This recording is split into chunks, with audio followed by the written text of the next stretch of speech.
Hey guys, this is Manish and you are watching my channel Pharma Bullet. तो friends, इस channel पे आप जो वीडियोस देखते हैं वो सभी pharmacist, pharmacy officer, drug inspector exam के लिए इंपॉर्टेंट होते हैं। अगर आप किसी भी एग्जाम की प्रिपरेशन कर रहे हो तो ये सभी वीडियोस आपके एग्जामिनेशन पॉइंट ऑफ व्यू से इंपॉर्टेंट होने वाले हैं। तो आज के इस वीडियो में भी हम कुछ एग्जाम टारगेटेड क्वेश्चंस देखने वाले हैं। तो स्टार्ट करते हैं। Aspirin is contraindicated in children suffering from influenza and similar viral infection because increased risk of gastric bleeding, thrombocytopenia, Fanconi syndrome or Rett syndrome.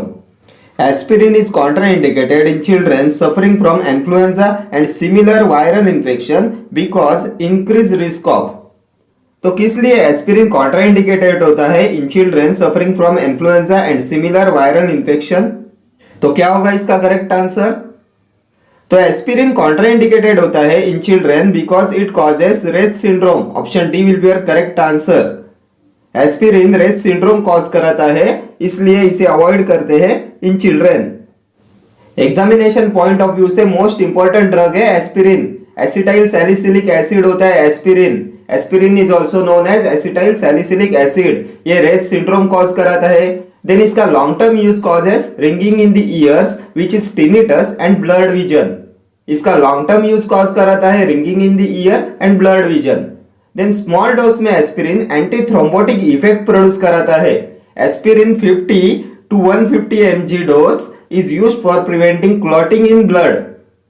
Then अभी आप मुझे बताएंगे poisoning occurring due to overdose of aspirin is called as.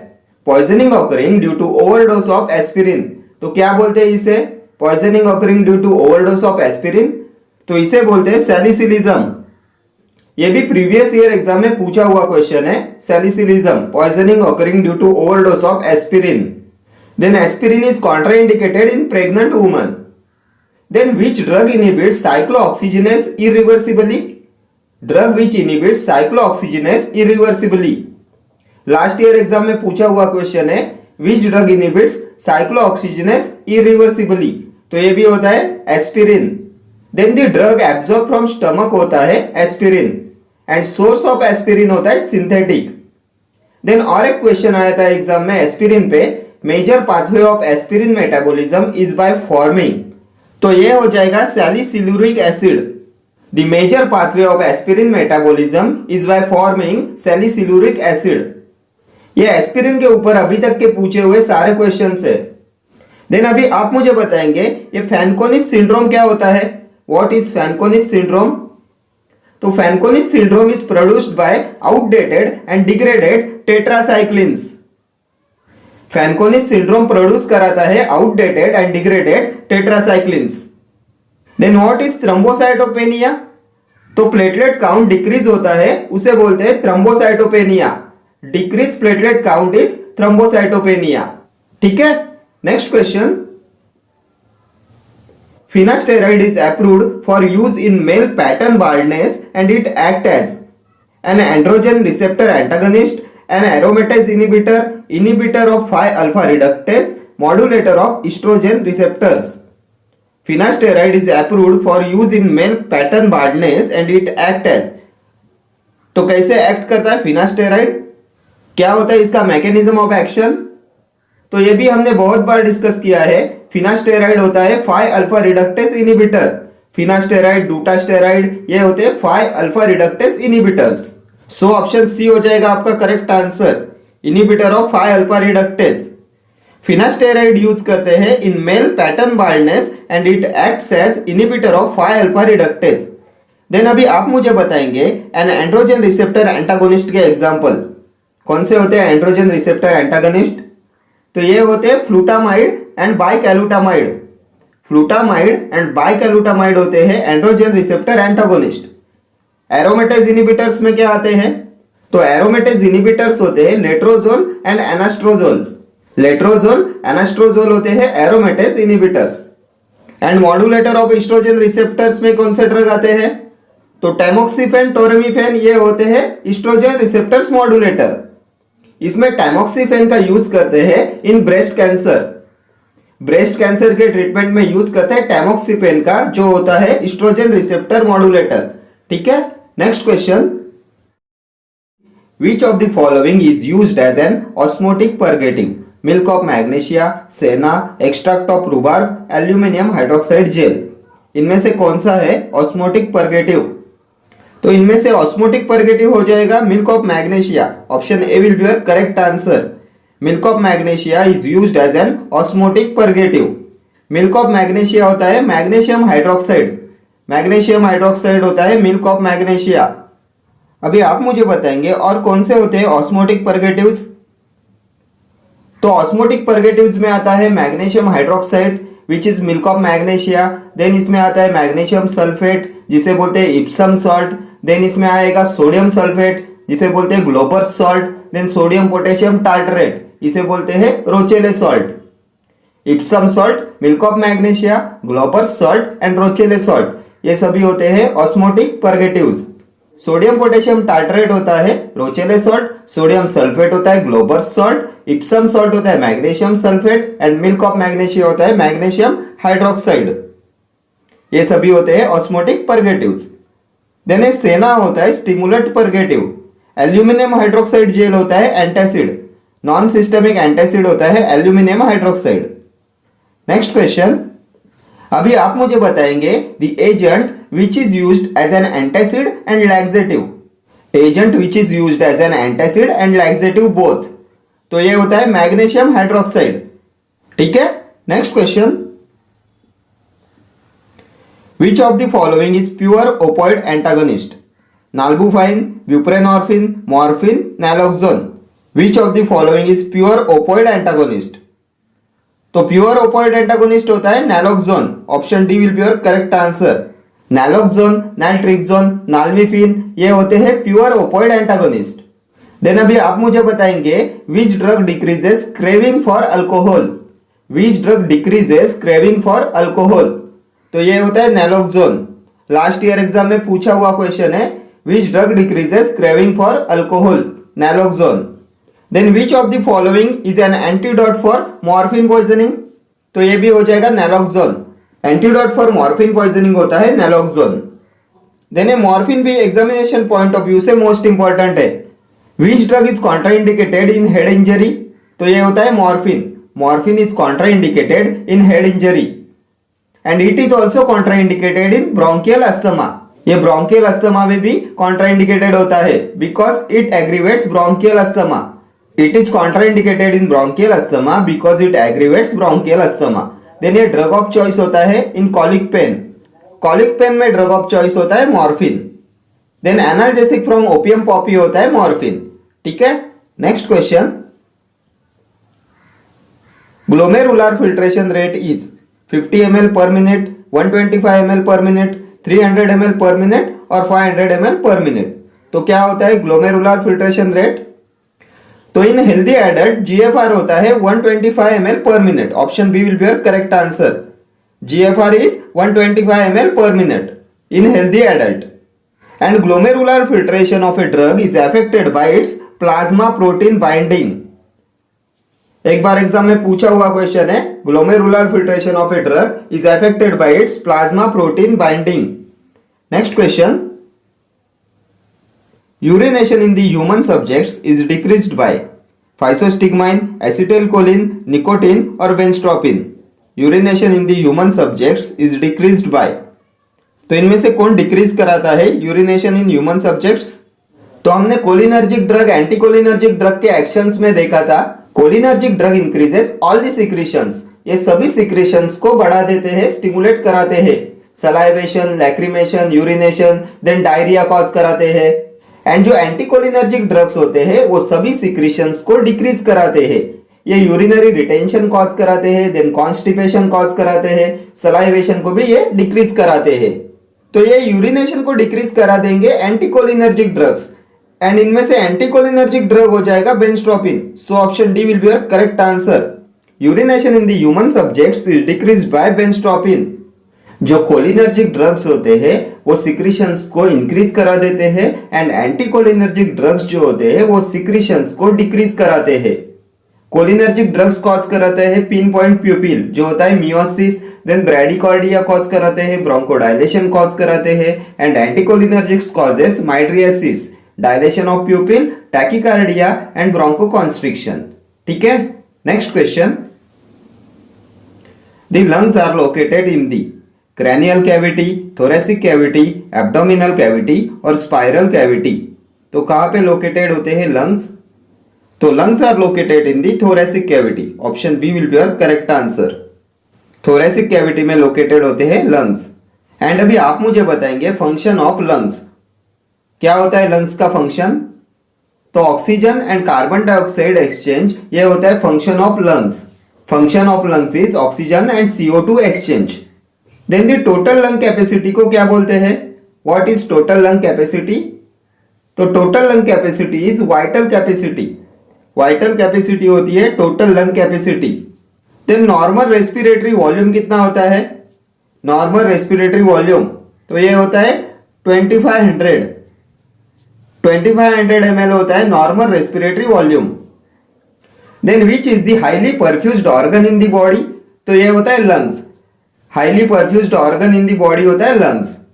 Then how many alveoli present in the lungs? Lungs में कितनी alveoli present होती है? Last year exam में पूछा हुआ क्वेश्चन है how many alveoli present in the lungs. तो ये होता है 300 millions. 300 millions alveolis are present in the lungs. Then internal respiration क्या होता है? What is internal respiration? तो exchange of gases between lungs and lunar capillaries is called internal respiration. Exchange of gases between lungs and lunar capillaries is called internal respiration. ये सभी previous year exam के questions है lungs के ऊपर. Next question. For manufacturing of drugs other than those specified in Schedule C, C1 and X, the license is issued in the prescribed form number 25C, 21B, 24D और 25B. तो कौन सा form number होता है for manufacturing of drugs other than those specified in Schedule C, C1 and X? तो इसके लिए होता है form number 25B. Option D will be your correct answer. Form number 25B होता है for manufacturing of drugs other than those specified in schedule C, C1 and X. Then ये 25C किसके लिए होता है? तो ये होता है for manufacturing homeopathic medicine. Homeopathic medicine की मैन्युफैक्चरिंग के लिए होता है 25C. देन 21B होता है wholesale of schedule C and C1 drugs. Schedule C and C1 के होलसेल के लिए होता है 21B. B होता है होलसेल के लिए. एंड ये 24D होता है फॉर मैन्युफैक्चरिंग ऑफ आयुर्वेदिक, सिद्धा एंड यूनानी ड्रग्स. आयुर्वेदिक, सिद्धा एंड यूनानी ड्रग्स के मैन्युफैक्चरिंग के लिए होता है 24D. Schedule C and C1 के होलसेल के लिए होता है 21B. तो अभी आप मुझे बताएंगे इनके रिटेल के लिए क्या होता है? कौन सा फॉर्म नंबर होता है for the retail sale of schedule C and C1? तो इनके रिटेल के लिए होता है फॉर्म नंबर 21. 21 होता है शेड्यूल C एंड C1 के रिटेल के लिए एंड 21B होता है इनके होलसेल के लिए. देन कौन सा फॉर्म नंबर होता है for retail sale of drugs other then schedule C and C1? Drugs other then schedule C and C1 के रिटेल सेल के लिए कौन सा फॉर्म नंबर होता है? तो इसके लिए होता है फॉर्म नंबर 20. फॉर्म नंबर 20 होता है retail sale of drugs other then schedule C and C1. Then license required to open a new retail drug store is issued by drug inspector. Then which form should be used for application to import drugs for personal use? कौन सा form होता है for application to import drugs for personal use? तो इसके लिए होता है form number 12A. Form 12A होता है application to import drugs for personal use. ठीक है. Next question. Passive immunity is obtained by injecting antiserum, antigens, vaccines और antibodies. Passive immunity is obtained by injecting.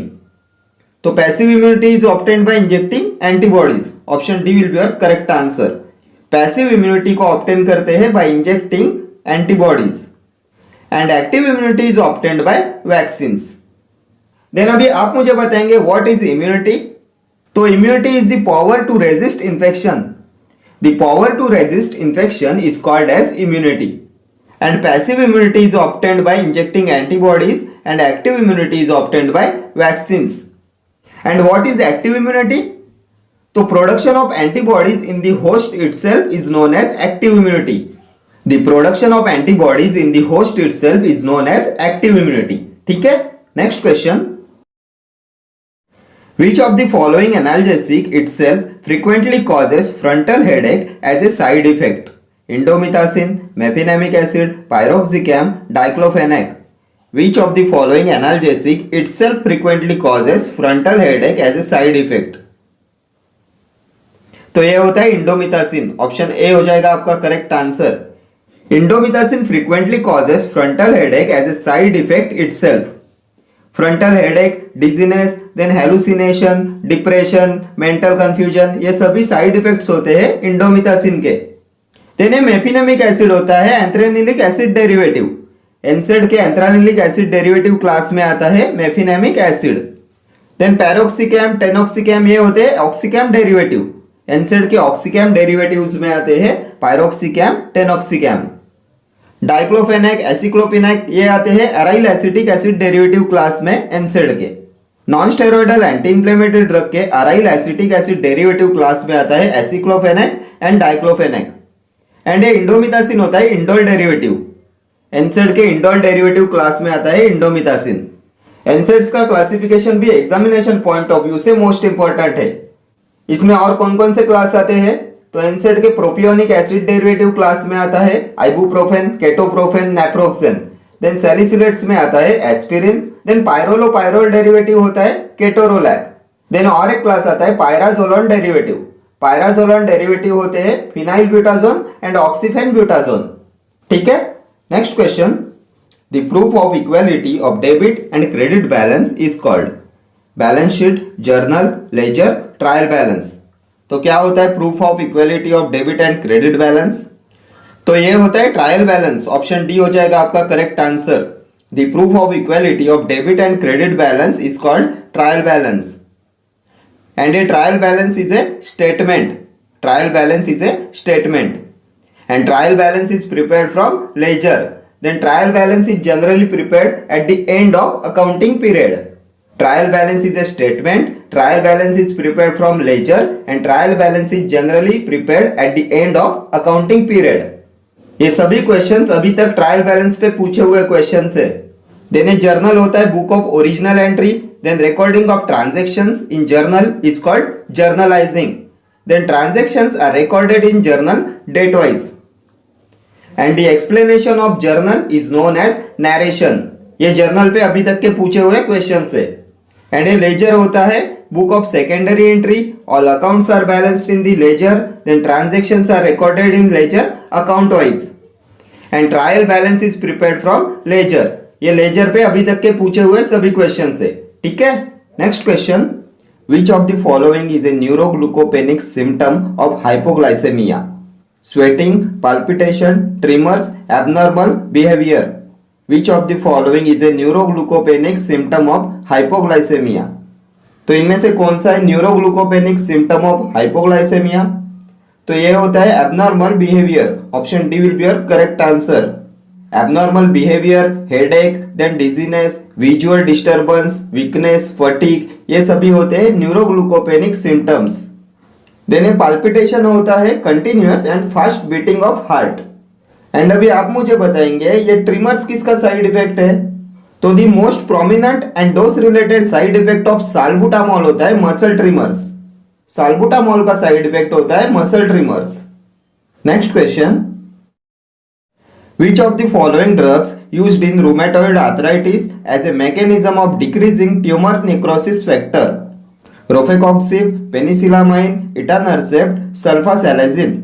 Decreasing tumour necrosis factor, TNF alpha inhibitors. तो इनमें से कौन सा है TNF alpha inhibitor? तो ये भी हमने बहुत बार डिस्कस किया है एंटी रूमेटॉइड ड्रग के क्लासिफिकेशन में। तो एंटी रूमेटॉइड ड्रग के क्लासिफिकेशन में बायोलॉजिकल रिस्पांस मॉडिफायर का जो क्लास आता है, बायोलॉजिकल रिस्पांस मॉडिफायर का जो क्लास आता है उसमें TNF अल्फा इनहिबिटर्स होते हैं। TNF alpha inhibitors. तो कौन से ड्रग्स आते हैं TNF अल्फा इनहिबिटर्स में?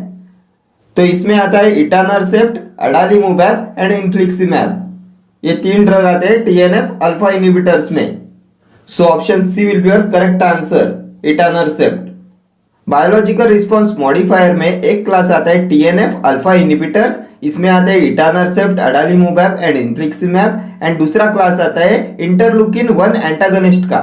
इंटरलूकिन 1 एंटागनिस्ट क्लास में आता है एनाकिंद्रा, ठीक है। देन रोफेकॉक्सिब होता है कॉक्स 2 इनहिबिटर, कॉक्स 2 इनहिबिटर्स में आता है rofecoxib. Then anti rheumatoid drug का जो disease modifying anti rheumatic drug class आता है डीमार्ट्स, उसमें आता है पेनिसिलामाइन एंड सल्फासैलाइजिन। डीमार्ट्स में आते हैं penicillamine, sulfasalazine, then chloroquine, hydroxychloroquine, methotrexate, then gold salt, cyclosporine, azathioprine, ये सभी होते हैं disease modifying anti rheumatic drugs, ठीक है। Next question, sulfonylureas do not lower blood sugar level in non-diabetics, type 1 diabetics, type 2 diabetics, obese diabetics. Sulfonylureas do not lower blood sugar level in, तो कौन से patients में sulfonylureas do not lower blood sugar level? तो sulfonylureas do not lower blood sugar level in type 1 diabetics. Option B will be your correct answer.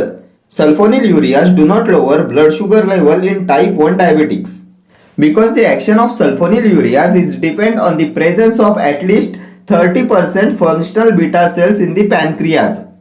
Action of sulfonylureas is depend on the presence of 30% functional beta cells. And type 1 diabetes में, जिसे insulin dependent diabetes mellitus बोलते हैं, juvenile onset diabetes mellitus भी बोलते हैं, इसमें pancreas की जो बीटा सेल्स होती है वो डिस्ट्रॉय हो जाती है एंड इंसुलिन सीक्रेट नहीं होता, एंड इसलिए इसमें बाहर से इंसुलिन देते हैं। इसलिए sulfonylureas do not lower blood sugar level in type 1 diabetics, because sulfonylureas के एक्शन के लिए at least 30% functional beta cells presence होने चाहिए इन दी पैनक्रियाज, इसलिए टाइप 1 डायबिटिक्स में देते हैं इंसुलिन एंड टाइप 2 डायबिटिक्स में देते हैं सल्फोनिलयूरियाज। ओरल हाइपोग्लाइसेमिक ड्रग्स में आते हैं सल्फोनिलयूरियाज एंड इसे यूज करते हैं टाइप 2 डायबिटीज में। फर्स्ट जनरेशन सल्फोनिलयूरियाज होते हैं tolbutamide, chlorpropamide, and second generation में आते हैं glipizide, gliclazide, glimepiride, glibenclamide. Then longest acting sulfonylurea होता है chlorpropamide and shortest acting sulfonylurea होता है टोलबुटामाइड।